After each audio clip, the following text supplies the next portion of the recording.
Skip ahead about 40 seconds if the resources I've been giving bother you. There is a crisis text line set up for those suffering from anxiety or depression. Text 741-741 for help. If you are experiencing suicidal thoughts, please call the National Suicide Hotline at 1-800-273-TALK or 8255. If you are suffering from domestic violence, please call 1-800-799-SAFE or 7233 or dial 911. The Trevor Project has a hotline for young LGBTQ people who are struggling. Call 1-866-488-7386. Remember, you are not alone. I'll have international resources as well as these U.S. numbers in today's show notes. Southern Fried True Crime covers cases that are not suitable for young listeners, and there may also be some explicit language used. Today's episode will include violence against children and suicidal ideation. Listener discretion is strongly advised. We think of small, rural communities as the heartland of our country, far away from the crowded big cities where high crime rates are just a part of life. Small towns feel insulated from real evil. In his genre-breaking true crime novel, In Cold Blood, Truman Capote wrote, "Imagination, of course, can open any door. Turn the key and let terror walk right in."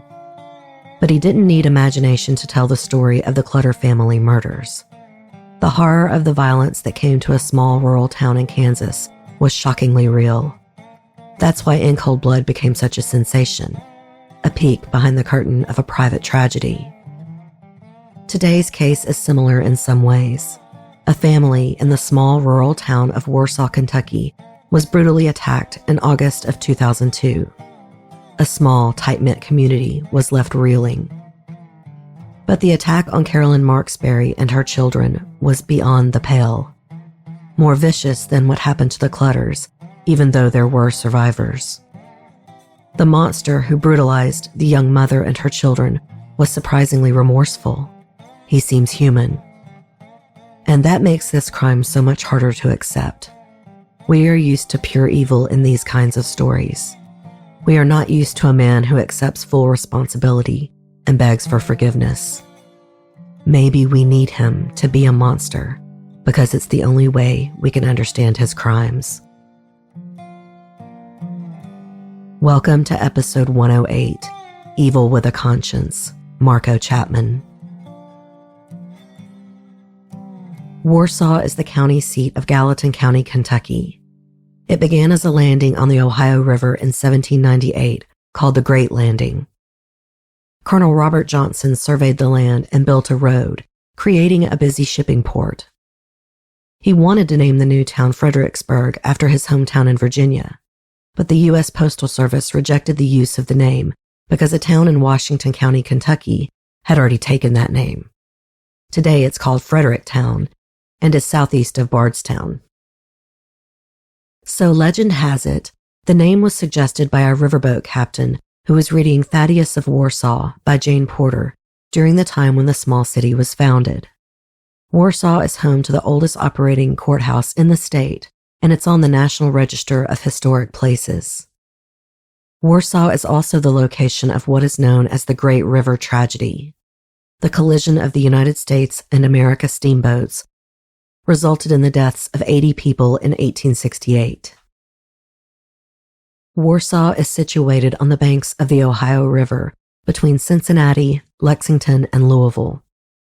Despite its proximity to metropolitan areas, it is a very small town. There are an estimated 1,700 residents in Warsaw, and the population has never gone over 2,000. The town's website boasts that Warsaw is a quiet, unchanging community. A quick search for jobs in the area will direct you to surrounding cities. There are jobs for truck deliveries, warehouse workers, and some clerical work. And of course, there are several farms in Warsaw. If you click on the farms for sale, you will see the beautiful rolling hills of bluegrass that Kentucky is famous for. The City of Warsaw's Facebook page is charming. You see many posts for local events and for homegrown food, especially tomatoes this time of year, the dog days of summer. It seems like a welcoming, safe, and lovely place to raise children. Carolyn Marksberry was known as a great mom who would do anything for her kids. She had 3 children, Shelby, Cody, and Courtney. She spelled all of her kids' names starting with the letter C, like her name. Their father's name also began with a C, Kurt Sharon. The couple had divorced, but Kurt was still very involved in his children's lives. Carolyn had married another man with a C name in 2001, Charles Marksberry, known as Chuck. He quickly adapted as a stepfather, and the young family was happy and well known in the small town of Warsaw. Carolyn was a Girl Scouts troop leader. 6-year-old Cody, 7-year-old Shelby, and 10-year-old Courtney all attended the Gallatin County Elementary School. A neighbor later told the Courier-Journal that they were great kids who loved to ride bikes, inline skate, and play soccer. 37-year-old Carolyn was appointed as Warsaw City Clerk on August 12th of 2002. She had a bachelor's degree in administration from the University of Kentucky. Chuck Marksberry worked for North American Stainless out of Ghent, Kentucky, about 6 minutes from Warsaw. And during that summer of 2002, he was sent to Spain for job training. Carolyn was friendly with her neighbors, particularly Debbie Peace Williamson, who is called Carolyn's best friend in court papers. I've seen her name in newspapers as Williamson and as Peace, but I found her father's obituary to finally tie the names together to make sure it's the same woman. That August of 2002, Debbie had been sleeping on Carolyn's couch a lot. Reports later said that Carolyn was advising her to break up with her boyfriend of 2 years, Mark Chapman. Mark had been a visitor to the Marksberry home, playing cards with Debbie, Carolyn, and Chuck, and he also often did odd jobs for them around the house. But that summer, friends said that Mark had become abusive to Debbie. Later, friends and neighbors said that despite the rumors of abuse, 30-year-old Mark Chapman had seemed like a quiet man. He worked construction and used to coach soccer. He had a boyish face that hid the violence brimming close to the surface.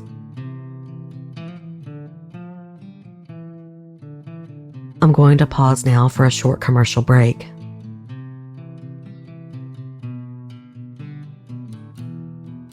Marco Allen Chapman was born on September 4th, 1971, in Cabin Creek, West Virginia. I've seen a few newspapers that said one of his victims referred to him as Mark, and I've also seen him sign a letter that way, so that's how I will refer to him. Mark was a native of West Virginia, a border state to Kentucky, where he had a sad upbringing. His young life has been characterized as chaotic, which I think is putting it mildly. Both of his parents suffered from depression, serious alcohol abuse, and mental disorders. They were violent towards each other and Mark. Mark's mother once hit him in the head with a cast iron skillet, and his father routinely beat him unconscious. Mark later revealed that his father also sexually abused him. He also reported being molested by a babysitter. He started drinking and smoking pot by the age of 8, and he dropped out of school when he was 14 in his 8th grade year. He was using PCP and LSD. It was then, at 14 years old, that Mark first tried to die by suicide. He tried to hang himself, and he also cut his wrists. He later said he continued to contemplate suicide on a daily basis. As a teenager, Mark went to juvenile prison, though it is unclear for what. While there, it was reported that he was almost gang raped. When he was released, Mark's drug and alcohol abuse worsened. He started binge drinking and using heroin, crack, cocaine, and meth. And he began to suffer from acute psychological turmoil. He had a grocery list of diagnoses: substance dependence, chronic depression, PTSD, intrusive thoughts, odd sensory experiences, including visual and auditory hallucinations, dramatic mood swings, troubling thoughts and dreams, and personality disorders. He reportedly had symptoms of both borderline and antisocial disorders. The Advocate Messenger newspaper reported that federal court records showed that Mark had pled guilty to a bank robbery in Texas in 1994. And then, 6 years later, in the year 2000, he was found guilty in the assault of a University of Virginia student. It isn't clear exactly when Mark moved to Kentucky, but his last address was on Beaver Road in Boone County, not Gallatin County or Warsaw. Regardless, he had been dating Debbie Williamson for almost 2 years in August of 2002 when she broke up with him. Newspapers would later report that he had found out that Carolyn Marksberry had urged her friend Debbie to break up with him. But this was never used as a motive for the crime. On August 23, 2002, Mark left the home of a family friend in Union, Kentucky at around 2:30 in the morning. He drove to an ATM and withdrew money using a card in Debbie's name. By 4 a.m., he was in Warsaw. There are differing reports on how he got into the home. Most say he simply knocked on the door at 4:10 in the morning, and when Carolyn answered, he asked her if he could use the phone. Once inside, he threatened her with a knife, some reports saying that he punched her in the stomach first to knock her down. Then he took her to the bedroom and bound her to her bed with duct tape and her vacuum cleaner cord. He had come armed with the duct tape and a knife. He cut off Carolyn's clothes and then raped her. And then he began stabbing her, so many times that his knife broke, and he went to the kitchen to get another one. 6-year-old Cody Sharon heard his mother's screams and went to her bedroom door. She told him he had had a bad dream and to go back to bed and leave his light on. Instead, he walked to his sister's room and woke his oldest sister, Courtney. "I think Mom needs help," he whispered. "Mom's hurt." As they walked into the hall, they ran into Mark, who said that their mom was hurt and they needed to call 911. He started leading them to the kitchen, and then he suddenly turned around and stabbed 10-year-old Courtney in the chest, neck, and face. She fell to the ground and pretended to be dead, but she could see out of the corner of her eye when Mark turned around and stabbed her little brother Cody. She watched him stab him in the back and slit his throat. Then Mark went into the girl's bedroom and stabbed 7-year-old Shelby. She had many deep defensive wounds, but he also slit the little girl's throat and she died within minutes. When Mark was attacking Shelby, Courtney crawled over to Cody and told him she was going to get help. He was still alive and begged her not to leave. But she had to. She had to get help. She was later haunted by this memory and felt responsible for her little brother's death. According to the autopsy, he bled out within a few minutes. Courtney ran out the back door, and when the door slammed, Mark heard it and decided to run. Courtney ran through the backyard, bleeding, to one neighbor's home, but didn't get an answer. So she ran to Debbie Williamson's home. Debbie called 911 and ran back out of the house to see if she could help Carolyn and the kids. Carolyn had lain there listening to her children's screams. When she heard the door slam, she thought Mark had left the house. She gnawed through the vacuum cords and got free. She had to crawl over her son's body, and then, bloody and nude, crawled across the street to her neighbor's home. She then banged her head on the door to wake him up. When he came out, she kept saying, "Mark Chapman, Mark Chapman." The neighbor, Mike Scalacta, told the Courier-Journal that Carolyn had duct tape on her wrists and she dropped half in and half out of his door. About this time, Debbie ran up to his house. She'd already called the police. He ran to get a bedsheet to wrap Carolyn in, and when he got back, EMTs were already loading her into an ambulance. He said she was crying, my children," and that he promised her he would go get them. He walked up to the Marksberry house, and the police chief was walking out and reporting on his radio that the scene appeared to be a multiple homicide, so he backed off. Mike told the Courier-Journal, quote, "It took a lot of courage and strength for her to make it across the street." Luckily, Courtney's wounds were not as severe, and she was able to tell the police who the attacker was and that he was driving a Dodge truck. Once police had a name, an interstate manhunt began. Mark Chapman was known to the police. He was still on parole for the bank robbery in Texas. He had served 4 years in a federal penitentiary before moving back to West Virginia to serve his parole. I'm not sure why the October 2000 assault on the University of Virginia student didn't violate his parole. That part is never made clear in court records or newspapers. Maybe it was a jurisdictional issue, but considering he was on parole for a federal crime, you would think they would have uncovered his whole criminal record easily. A former employer called the Kentucky State Police and said he thought Mark would try to make it back to Cabin Creek, West Virginia. Sheriff's deputies from both Kentucky and West Virginia were out looking for Mark's vehicle. Just 6 hours after the attack, a deputy in Shrewsbury, West Virginia, saw a Dodge matching the description at a gas station. The deputy pulled into the gas station parking lot and identified Marco Chapman. He had just left the Cabin Creek house his employer warned police about. While being arrested, Mark asked the officer to shoot him in the head to be, quote, "done and over with it." He told the officer that the only thing that would help him would be a bullet or the electric chair. Mark also told the officer that he could have and would have killed himself when he was arrested by taking sleeping pills he had with him. He was quickly extradited back to Kentucky to face charges for his vicious attack on the Marksberry family. Back in Warsaw, Kentucky, Carolyn was taken to the hospital in critical but stable condition. She had 15 stab wounds to her neck, chest, arm, and fingers. Carolyn went through 5 hours of surgery. When she came out, she was told the horrific news that her 2 youngest children had been killed in the attacks. Courtney was also taken to the hospital, reportedly in fair condition. She was released on August 24th and went to stay with her great-grandparents.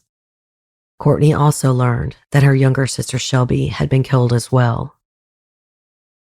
She couldn't stop talking to her family about what had happened in that house on August 23rd. Her aunt, Brenda Razor, spoke to the press and said that the family just listened to the little girl. They didn't ask her anything and just waited for her to talk. She said, quote, "But I think she saw a lot." And this is where the differing stories of that horrible night came from. Courtney said that Mark knew where the family hid a key and snuck into the house. Carolyn said he knocked on the door.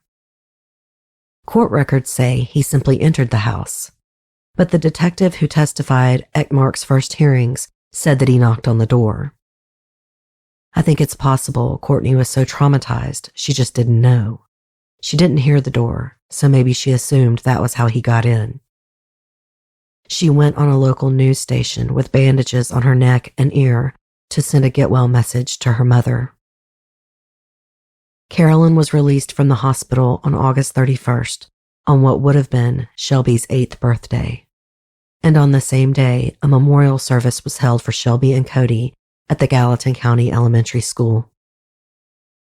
Carolyn was too distraught to attend, but hundreds of people attended the service, including her husband, Chuck. Kurt Sharon, the father of Shelby and Cody, was still in shock and also too upset to attend. Chuck Marksberry told the Kentucky Enquirer that his wife was scared to death. Quote, "She's petrified to be left alone. She never wants to step foot in our house again. She is waking up screaming, having nightmares." Carolyn was able to attend the joint funeral of her 2 youngest children on September 1st. Shelby Ann and Cody Wade Sharon were laid to rest in the St. Joseph Catholic Cemetery in Warsaw, Kentucky. I'm going to pause now to hear a word from today's sponsors. In the beginning, Mark told the police that he and Carolyn had been in a sexual relationship for around a year. He said he knew Carolyn's husband was working overseas. He told police that he went to Carolyn's house armed with a knife. His plan was to have consensual sex with Carolyn and then rob her afterwards. He said they did have consensual sex, but when Mark said he was going to rob her, Carolyn, quote, raised all kinds of hell. He said that's when he bound Carolyn with a vacuum cleaner cord and gagged her with the duct tape. Mark confessed that he stabbed Carolyn and then the 3 screaming children. Later, in early December of 2004, before he went to trial, Mark told the truth.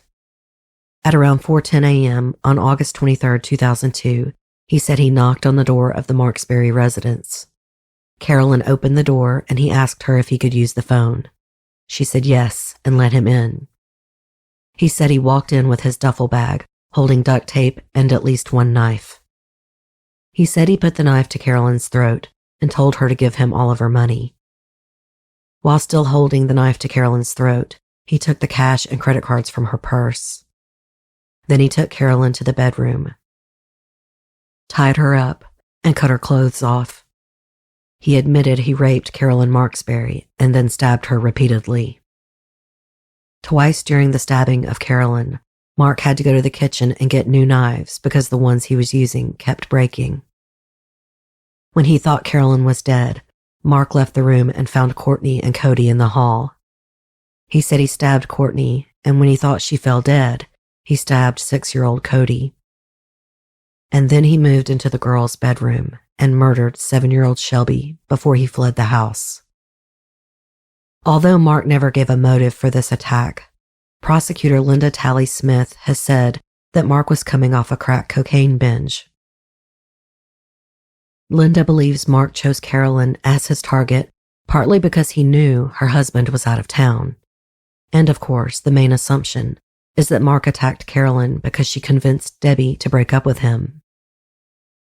In a preliminary hearing on September 10th, an attending reporter from the Courier-Journal wrote that Mark's body shook and he sobbed as he listened to the wounds that he was accused of inflicting on Carolyn and her children.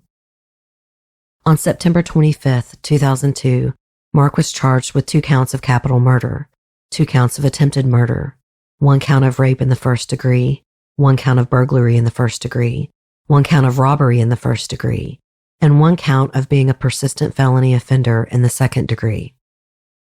On January 15, 2004, before a pretrial hearing, Mark tried to escape police custody. He managed to unshackle his legs and ran across a parking lot. His hope was that an officer would shoot him. He reportedly yelled, shoot me," to the deputy. He was tackled after only making it 10 yards. It makes sense that Mark would try to get an officer to kill him. He said he would not commit suicide because, quote, I guess it's kind of my Christian upbringing. Suicide is unforgivable. I figure if I'm not doing it myself, it's not a suicide. This statement makes it sound as if he believes rape and murder are forgivable in the eyes of the Lord. Leading up to his trial, Mark underwent multiple competency evaluations and hearings. Dr. Stephen Free found in the first evaluation that he did not suffer from a thought disorder, psychotic dysfunction, organic impairment, or brain damage. However, he said Mark was suffering from polysubstance dependence, chronic depression, and PTSD. Dr. Free also found that Mark possibly suffered from both antisocial personality disorder and borderline personality disorder. However, the psychiatrist still concluded that Marco Chapman was competent to stand trial. After his first competency ruling, Mark wrote a 4-page letter to the court saying he wanted to dismiss his attorneys, waive a jury trial and sentencing, plead guilty to all of the charges, and be sentenced to death. He said he was sorry for what he did, and he was, quote, willingly ready to accept the sentence of death because that is the only acceptable sentence for the crimes I have done against the Marksberrys and humanity itself. After receiving this letter, the court ordered Mark to undergo a second competency evaluation to see if he was able to make those kinds of requests.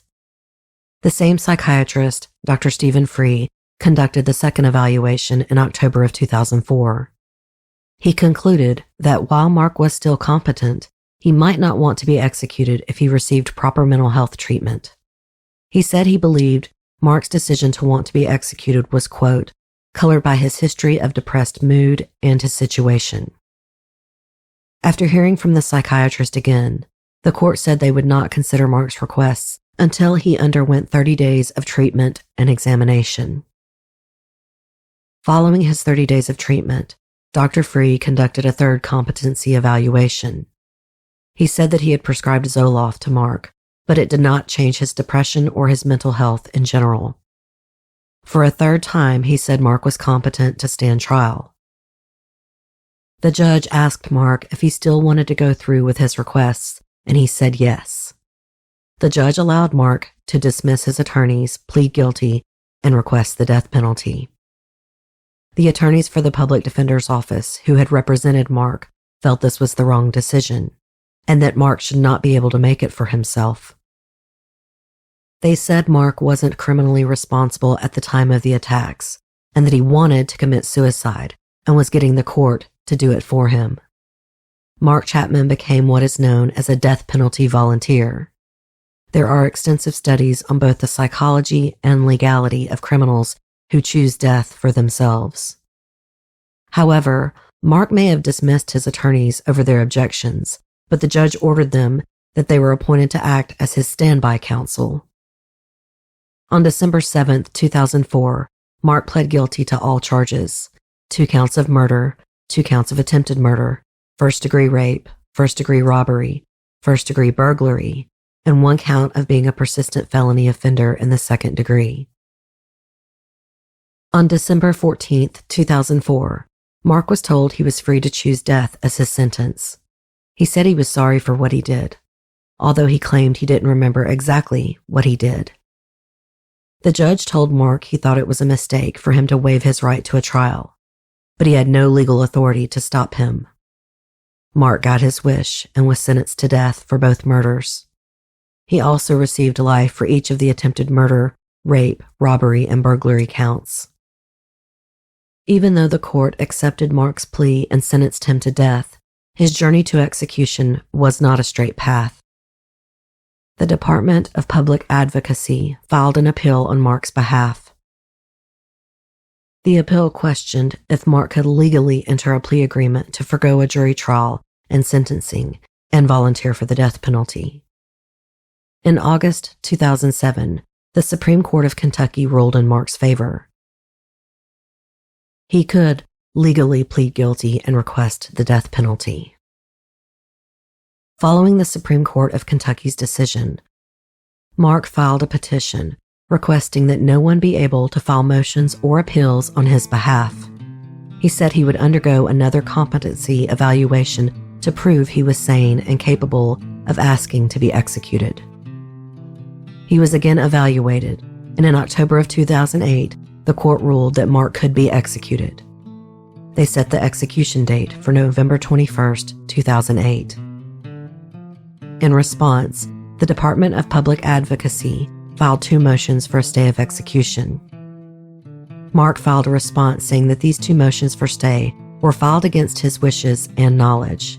He wrote, quote, "So I ask this court one last time to dismiss all motions and allow my execution to go forward as planned without any further delays or proceedings." On November 17, 2008, Mark received another competency test, his 5th and final. He was again found competent. 2 days later, the Supreme Court of Kentucky dismissed the Department of Public Advocacy's 2 motions for stay. Marco Chapman could now officially be executed. On November 21st, Mark ate a 32-ounce sirloin steak, butterflied shrimp, a salad with ranch dressing, sweet tea, and a piece of banana cream pie as his last meal. Before he was executed, Warden Tom Simpson read Mark's statement aloud in front of the witness gallery. He wrote, quote, "I, Marco Chapman, have only a few things to say as my last words on earth. First and foremost, I have to say I'm truly sorry to Carolyn and Courtney Marksberry for the crimes and sins I committed to them. And with all my heart and soul, I'm sorry with ending the life of two beautiful children, Cody and Shelby Marksberry. I know the ending of my life will never bring them back and let them have the life they deserve, but hopefully my death will give some sort of peace to Carolyn and Courtney Marksberry. I don't know why I did the things I did, and I know the hate of me over that night must be overwhelming. But Carolyn and Courtney, you have to know that wasn't who I was or am. I am not a monster, even though I did a monstrous, evil thing. That is why I give my life willingly, as well as quickly, in hopes that you know how truly sorry I am. I hurt and ache daily for the loss I've created in the Marksberry's family, but I hurt as well. After all, before that dreadful night, I thought of Carolyn as a friend, and Courtney, Cody, and Shelby like nieces and nephews, 'cause I did and still care for them very deeply. I'm sure to Carolyn and Courtney, what happened that night was your worst nightmare imaginable, but it is also mine, and for that I have to say I'm sorry again. I have no right to ask for forgiveness and don't intend to, but I want you to know I believe wholeheartedly that Cody and Shelby are safe in heaven. I don't know if I deserve heaven after what I did, but I pray with all my heart that I find some sort of peace and happiness after my last breath. I pray daily not just for me but for Carolyn and Courtney, that even though they have the right to hate me, I just hope they don't live with hate in their hearts. With that said, I close my eyes in prayer that Carolyn and Courtney find a type of peace they can live with and can also find love and happiness in their lives. As for my family and loved ones, just know I miss and love each and every one, but I know it's my right to give my life for the lives I've shattered and ended. I hope and pray with all that I am that you remember who I was and not what I did. Don't be sad over my death, but relieved that I have found peace. Just know I'm with you all each and every day in my heart, and I will see you all again someday. Bye now, but never forever. With all my love and sorrow, Mark Chapman. After he signed his name, he wrote, "I'm sorry to everyone," underlining the words 3 times. After Mark's statement was read aloud, Warden Simpson asked Mark if he had any final words. He looked at the witness gallery, and with his voice shaking and tears in his eyes, said, "Carolyn, I want you to know I am truly sorry. I don't know why it happened. This is the man I am, willing to give my life." At 7:34 p.m., Mark was executed by lethal injection. He was the first Kentucky inmate executed since 1999, and the 3rd inmate ever executed in Kentucky. And no one has been executed in Kentucky since Marco Chapman. Following Mark's execution, Carolyn put out a statement of her own. It said, quote, "I believe the tears shed today should be for the victims, not Marco Chapman. Marco Chapman committed the crimes, accepted responsibility for those crimes, and then decided his own fate. This event brings only one measure of closure. Justice may have been served, but any personal satisfaction will likely be fleeting, for nothing can truly bring my children back to me, except for our memories and the heart-filled bond that only a mother can know. Perhaps now, though, not only can our family and community start to heal, but Cody and Shelby can truly rest in peace." Before the scheduled execution, prosecutor Linda Talley Smith called Marco Chapman evil with a conscience. She told the Kentucky Post, quote, "He accepted responsibility without making any excuses, which is very unusual. He had a lot of remorse."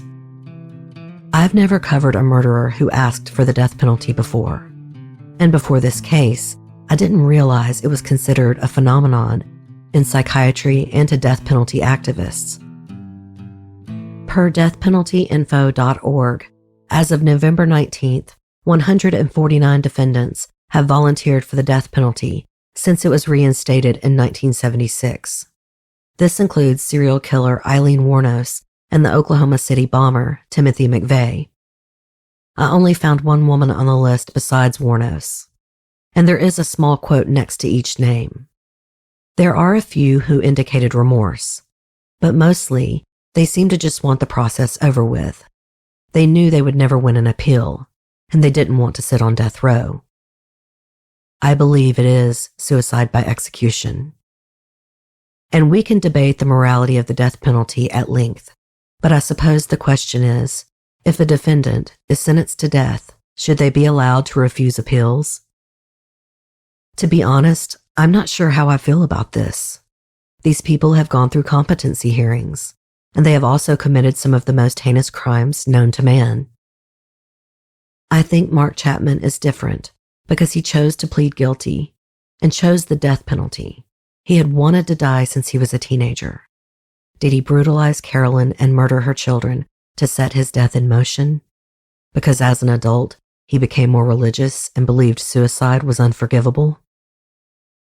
Even if he did choose death by the judicial system, he did not give Carolyn, Courtney, Cody, or Shelby a choice.